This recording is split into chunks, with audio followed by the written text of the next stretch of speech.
Hi dude, Salem nursery and கார்டன்லேருந்து last வீடியோவில் வந்து நாம் என்ன பார்த்துருந்தோன்னா பாறை எப்படி ஓட்டுறது டிராக்டர்லேருந்து பார்த்துருப்போம்.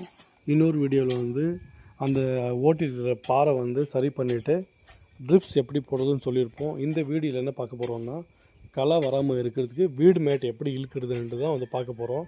பாருங்கள், நாம் பார்த்துறதுக்கு இந்த வீடு மேட் வந்து இழுக்கிறதுக்கு குறைஞ்சபட்சம் வந்து 8 பேர் தேவை. 2 பேர் வந்து கவர் இழுப்பாங்க.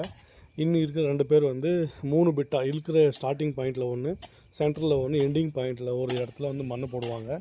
மீதி 4 பேர் வந்து அந்த விட்ட 2 இடத்துலையும் வந்து இந்த பக்கம் 2 பேர், அந்த பக்கம் 2 பேர், 4 பேர் மண் போட்டு வருவாங்க. இது எதுக்குன்னா மெயினாக வந்து வெள்ளாமல் வரும்போது சீக்கிரமாகவே களை வந்துடும். அந்த களை வந்து கண்ட்ரோல் பண்ணுறது தான் இந்த வீடு மேட்டு. சரிங்களா? நீங்களும் ஒரு வாட்டி ட்ரை பண்ணி பாருங்கள். அப்புறம் வந்து அந்த ஹோல்ஸில் தான் நம்ம செடி வைக்க போகிறோம். உங்களுக்கு அடுத்த வீடியோவில் வந்து எப்படி வந்து செடி வைக்கிறோம் என்னன்ட்டு உங்களுக்கு வந்து அது ப்ராக்டிக்கலாக வந்து காட்டுறேன் நான். இந்த மேட் வந்து நீங்கள் ஒரு வாட்டி யூஸ் பண்ணிங்கன்னா வந்து ஒரு 2 வெள்ளாமல் வைக்கிற வரைக்கும் நீங்கள் லேபர் எதுவும் இல்லாமல் நீங்கள் வந்து பராமரிச்சுக்கலாம். அந்த சென்டரில் இருக்கிறதுக்கு வேணும்னா லைட்டாக வந்து கொஞ்சம் வந்து டோஸ் கம்மியாக இருக்குது, களை மருந்து அடிச்சுக்கிட்டிங்கன்னா உங்களுக்கு ரொம்ப பயனுள்ளதாக இருக்கும். பாருங்கள், இந்த வீடியோ ஏதாவது உங்களுக்கு வந்து யூஸ் இருந்தால் சப்ஸ்கிரைப் பண்ணுங்கள். யாருக்காவது உங்கள் ஃப்ரெண்ட்ஸ் வந்து இருந்தால் ஷேர் பண்ணுங்கள்.